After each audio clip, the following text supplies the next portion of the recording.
the British and the French, for reasons that make no sense to me, have now promised long-range cruise missiles to Zelensky. These are missiles that will enable Zelensky and his cronies to strike targets in Russia, which is something we said we would not do. Now, why is that important? I mean, if nothing else came out of this meeting, this would be critical. It's important because Zelensky's desperate. This war has been lost. The Russians are sitting down there very comfortably waiting for the word to do something. And that's a sore point inside Russia right now. People would like to get this war over with. And they they say they're willing to accept the casualties required to get the job done. Putin is still in the wait mode. He wanted to see what would happen in Vilnius. He has reservations. We can talk about that, about what should happen next. But the bottom line is, if you're Zelensky and you know you've lost, you know that if the Russians push it, you've got nothing to stop them, and someone delivers cruise missiles to you, what are you going to do with those cruise missiles? Well, you're going to launch them at whatever you can in Russia, designed to provoke a response, in the hopes that you can drag the United States especially, and the rest of NATO into a war with Russia. I mean, that's a simple fact of the matter. Now, he was told, you're not going to join NATO this year, but we're going to reduce it to a one-step process, and presumably whenever the war ends, well, then everything changes and we'll bring you in. Well, that remains to be seen. But the problem is that giving this man and his government those weapons is an invitation to disaster. Now, beyond that, you have the Poles and the Lithuanians who have been talking about a joint intervention into Western Europe. Western Ukraine. Their argument is, we'll go into Western Ukraine, we'll establish some sort of buffer zone. We're not afraid of the Russians. And by the way, we don't care whether or not NATO supports us. Well, you know, that's another red flag. First of all, anybody who is a member of NATO who sends forces into Western Ukraine is going to be regarded as part of NATO. Just because the Poles and Ukrainians or Poles and Lithuanians stand up and say, oh, no, this is just us. It's not going to rescue them. The Russians will destroy them. But it could precipitate or trigger the massive offensive that is being held back by Putin, just as the cruise missiles could. And then, of course, you have the last gasp on the part of Biden to try and expand this feeble and crumbling NATO alliance by bringing in Sweden, which makes no sense.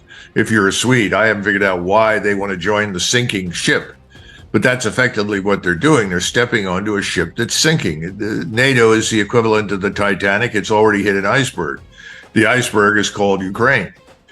But we're making every effort to keep up appearances. You keep up appearances by dragging in Sweden. So you turn around to Turkey, the state that you said you would not give F-16s to, and suddenly you tell the Turks, well, you can have F-16s if you'll support Sweden's entry into the alliance. Well, if you're an Israeli right now, you look at this delivery of more expensive technology into the hands of Mr. Erdogan, who is clearly not your friend, and you wonder what this is going to lead to down the line. So we seem to be pulling out all the stops to try and rescue this thing. We can't. There's no easy solution. It's effectively over in Ukraine. But the question is, when we say over, what does over mean? Does it mean a negotiated solution? We've said no. Does it mean war? We've said no, we really don't want a war, but we're going to give these people cruise missiles that can strike Russia, and we're going to continue to deliver aid in other forms to the Ukrainians. So the Russian sits back and the Russian says, well, inflation in Russia is at about 2%.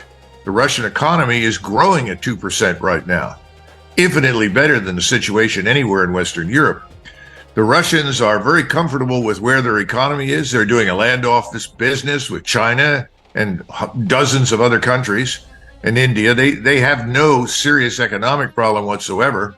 On the contrary, they're very healthy. And they're now talking about this new currency that will emerge that will be pegged to gold. And of course, for those of us that live in the world of fiat currency, gold is like, garlic to a vampire. We don't want it. It's the last thing on the earth that we want, because gold is real money, as Alistair MacLeod likes to say. No ifs, ands, or buts. And we think that 40 countries are joining Russia, India, China, Brazil, and South Africa already. That they may add another 40 countries. Very shortly, it'll be the United States or North America with Canada and Europe. And how many people in Europe are going to sit still and wait for the gold-pegged currency to overwhelm them? We don't know. But the issue, though, is could this still lead to a major war between the United States and Russia? And the answer is yes, because we don't have control of what's going to happen inside NATO. How do we stop the Poles and the Lithuanians from doing something stupid? How do we control what Zelensky does with British and French cruise missiles? The answer is we don't.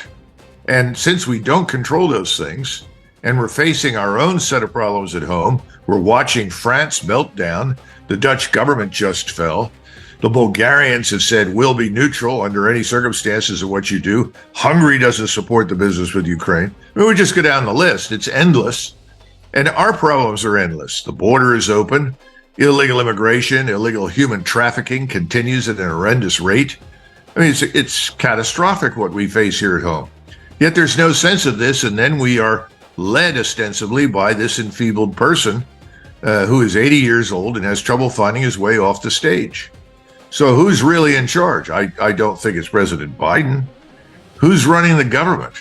It's back to this question of who really controls everything in Washington and the United States. Well, I think it's a combination of wealthy oligarchs, big donors to the left, Wall Street, but clearly the American people don't have much to say about any of it.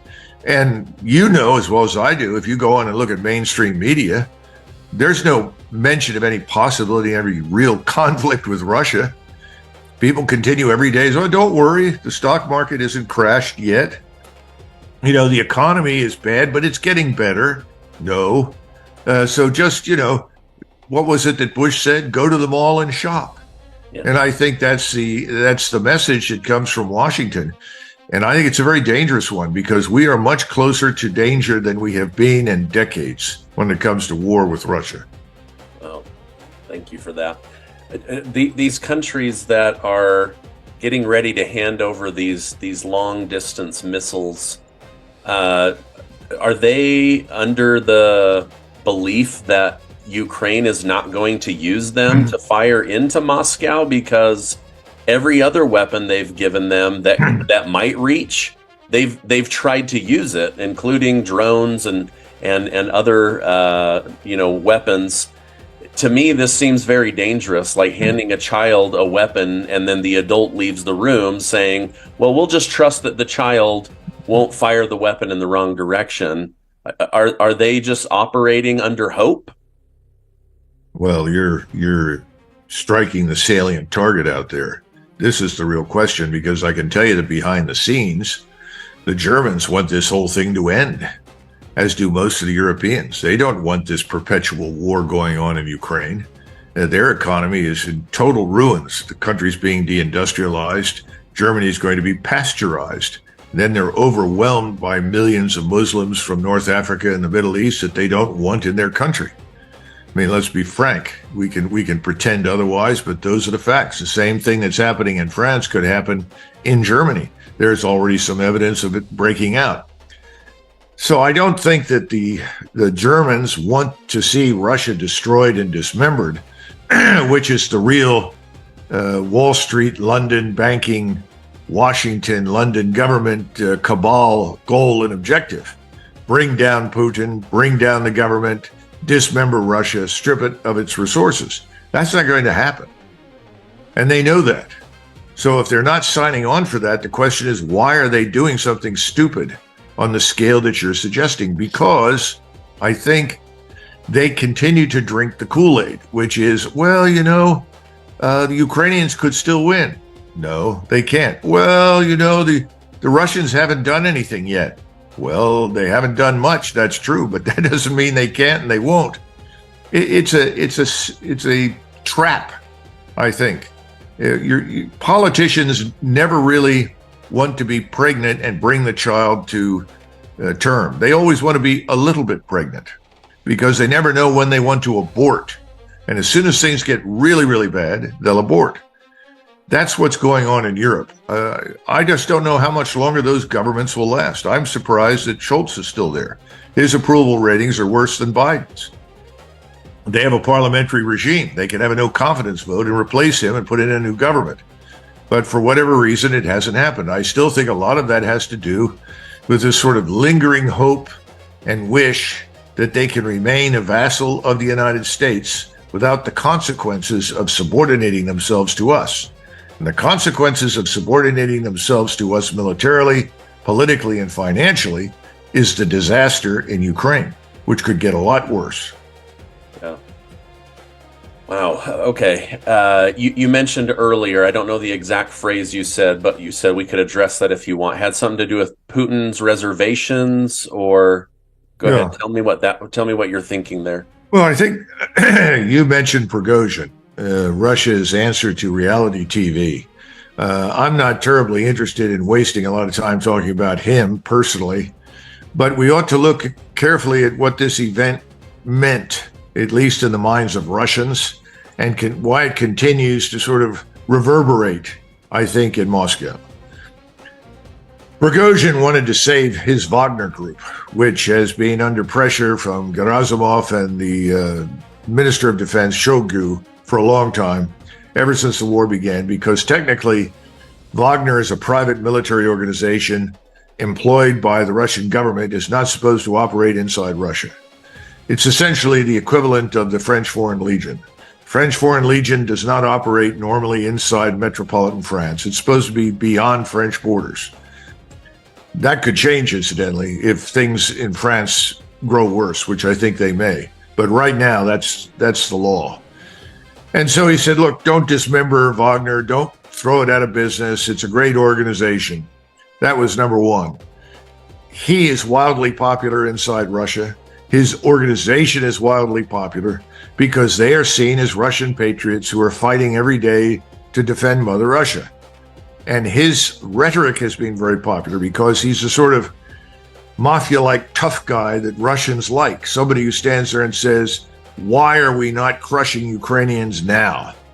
Why are we waiting? We're tired of waiting. We want to launch. We want to end this war. Of course, that's the Russian people. They want to end the war. They're incensed. They don't understand why we've continued, or the Russians have continued to tolerate the abuse that the Ukrainians mete out. I mean, just today, Ukrainian forces launched more artillery rounds into Donetsk. This is a city in the so-called breakaway republics. They shell it all the time, and they're not shelling any military targets. They're killing civilians. And people say they must be crushed. This must stop. Well, Putin agrees with them.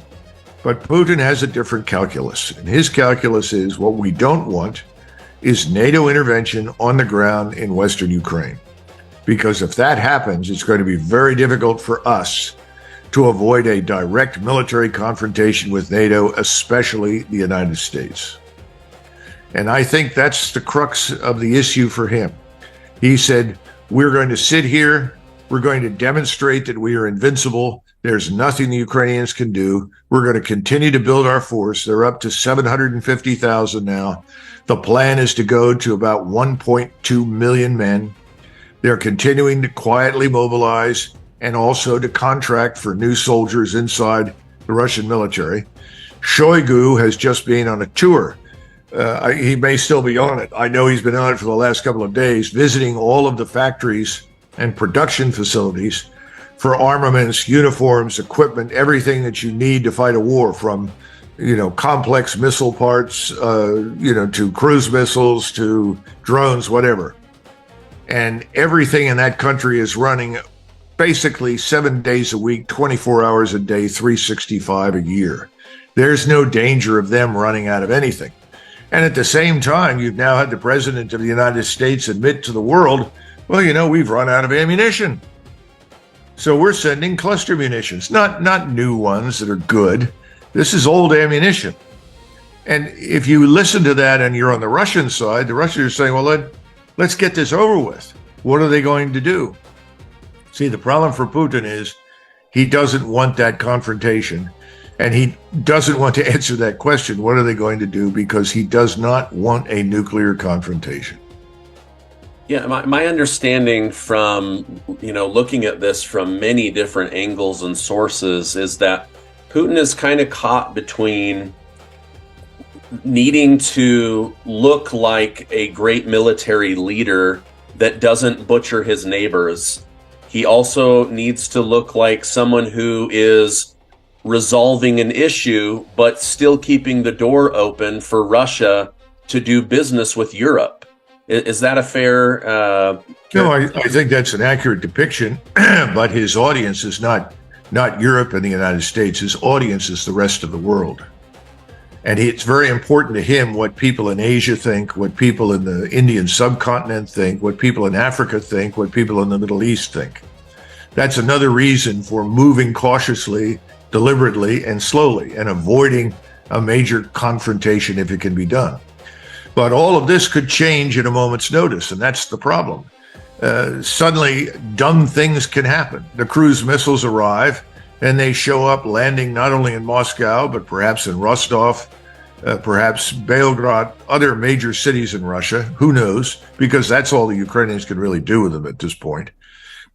And then, of course, there's the danger of the Polish-Lithuanian card being played. And these people foolishly stumble into Western Ukraine. Now, the Poles are supposedly up to about 300,000 troops, but they cannot adequately arm all of them. In other words, they don't have the modern equipment for more than about 130,000, 140,000. Polish public opinion is fragile right now. It was 52% favor confrontation with Russia a few months ago. I'm told it's now in the 40s. Not that governments necessarily follow public opinion all the time, but in this case, I think it's a concern inside the Polish government, and they have elections coming up. Then you also have the problem in Lithuania, and the Lithuanians and the Poles, they have an agenda, a territorial one that goes back hundreds of years. They're trying to regain territory in the region that was once theirs. Now, I understand that. That happens all the time, all the way around the world. But there are ways to approach that. You know that Ukraine is weak. And if you're trying to pick up a portion of what is today called Ukraine that is historically Polish and Lithuanian, well, then you can do it, but not as a member of NATO. And I told some Polish colleagues, if this is really what you want to pursue, you need to get out of NATO. And then you need to fly to Moscow and talk to Putin. Now, why would I say that? Because they may be surprised what Putin is prepared to do. Putin said 5 years ago, after he'd given a speech in St. Petersburg to a group of journalists, he said, we know that the Ukrainians in the West want nothing to do with us. They're Ukrainians. We understand that. We don't want to rule them. And then he turned around and he said, they'd probably be happier with the Poles. Now, these people know the history. Everybody knows everybody else in the region. We don't know anything, by the way. I mean, we bring to every discussion the same thing, arrogance and ignorance. But the people who live there actually know the situation. Unfortunately, it's another wag the dog theory. We want to wag the American dog. So the Polish tail, the Lithuanian tail, they want desperately to drag us in. Then you have the fools in London that think they sit in splendid isolation on that island, and that island could suddenly become a death trap for them if they continue down the road they're headed with Russia. We don't have the forces ready to fight. That's a huge problem. You just heard we don't have any more ammunition left. What are we going to do if we have to fight on the conventional level? This all brings you back to the issue of nuclear weapons. Russians will not use those. People that want to use nuclear weapons want to use them because they're losing, because they're weak. Guess who that description fits? Us. Yeah. So walk my audience through, let's say that Zelensky or even a rogue general orders one of these long-range missiles into Moscow. Now, we're not talking about drones. We're talking about a direct hit on Moscow, an attempt on Putin. What happens then? I have to imagine Russia, it's like kicking a hornet's nest if they start sending missiles in versus drones. Well, I think that's a good metaphor. Is it? First of all, you don't send a single cruise missile to strike anything. If you really want to hit something on the other side that's of any real importance to the Russians, whether it's symbolic or military, and in most cases, I think it's probably going to be symbolic, then you fire 30 or 40 cruise missiles. Because your assumption is that the Russian integrated air defenses will probably shoot half or more of that down. In which case, you're trying to get strikes with maybe a handful of those missiles. If those strikes occur, yes, it's kicking into a hornet's nest, because at that point, President Putin goes on television and says, we've been attacked directly. We cannot tolerate this. So I have directed our armed forces to advance and put an end to this regime. I think that would happen. Now, that's not difficult to do. I think the Russians can do it. How fast would that occur? I would certainly think that by mid-September, militarily on the ground in Ukraine, it would be over. Whether or not they'd cross the river and go straight into Kyiv is unknown. One would hope, in the event that something like that happened, that more sober-minded people in Washington would stand up and say, wait a minute, we didn't sign on for this. But I haven't heard very many sober-minded people in Washington. When I listen to Chuck Schumer or Lindsey Graham, the uniparty is of one voice. We want to destroy Russia, without any understanding whatsoever what the hell they're talking about, without understanding the consequences for the United States. They push this thing too far, they'll find out that we've got problems all over the world long before we go to nuclear weapons. The Russians can escalate horizontally. What do we do when they create enormous problems for us in Mexico and the Caribbean basin? I mean, right now we have a government that refuses to defend our border and is inviting millions of people into the country we don't know, haven't vetted, who are capable of all sorts of things, not the least of which is criminality and child trafficking and so forth. What happens if suddenly that changes into something much worse? What if the drug cartels cut deals with the Russians and the Chinese and others, and suddenly all the weapons that we would rather not have on our borders show up? In other words, imagine the Cuban Missile Crisis on steroids, with no way whatsoever to defuse it, no way to get it out of the region. Once it goes in great numbers, we're in trouble. What about the Korean Peninsula? What if the Russians say to their friend Kim in North Korea, well, we would like you to fire some more missiles across Japan. We'd like you to strike a target just offshore in the North Pacific, or perhaps launch some missiles in the direction of Guam. Who knows? And then, of course, the Chinese, who don't want a war, they're horrified at the prospect. And that's one of the reasons they're supporting the Russians. They don't want this thing to spread and involve them, so they want the Russians to be successful. What do? Are they going to sit quietly? They'll probably sit there and say, well, we'll sink too if we don't do something. In this sense, it's uncomfortably familiar historically, because it looks a lot like August 1914, where people at the top who under normal conditions had brains and common sense make the foolish assumption that, well, we might as well fight. It's gone too far. But if we do, it won't be that bad. Remember the old statement the Kaiser made to his troops, and he was probably the single most anti-war candidate of everybody involved in World War I. He absolutely did not want that. And what did he say? You'll be home by the time the leaves have fallen. Well, that was very reassuring. But he didn't understand warfare. And people don't understand warfare now in Ukraine. They're looking at this, they don't get it. I mean, I've listened to so many retired generals talk about Ukraine as though this is 1942. They keep dwelling on this thing called combined arms, which was a German innovation, integrating air, artillery, tanks, infantry. That's fine. That's not what we're watching anymore. We're watching the ability to link space-based assets, intelligence, surveillance, reconnaissance, and strike forces. All strike forces, from a mortar, an automatic mortar, all the way up to tactical ballistic missiles and beyond. The ability to see everything all the time. You don't hide on this battlefield. It's very difficult to do so, which means that if you're going to go full stop into this war, you have to disable satellites. So you get into a war in space. We haven't even begun to talk about that. And then there's the war at sea. What about our forces sitting in Poland? How do you reinforce them? You can't. What if the Russians decide to embargo Western Europe? How do they get food? What happens? About 40% of our attack submarines, which are enormously important, critical to our strategic defense, are not in working order.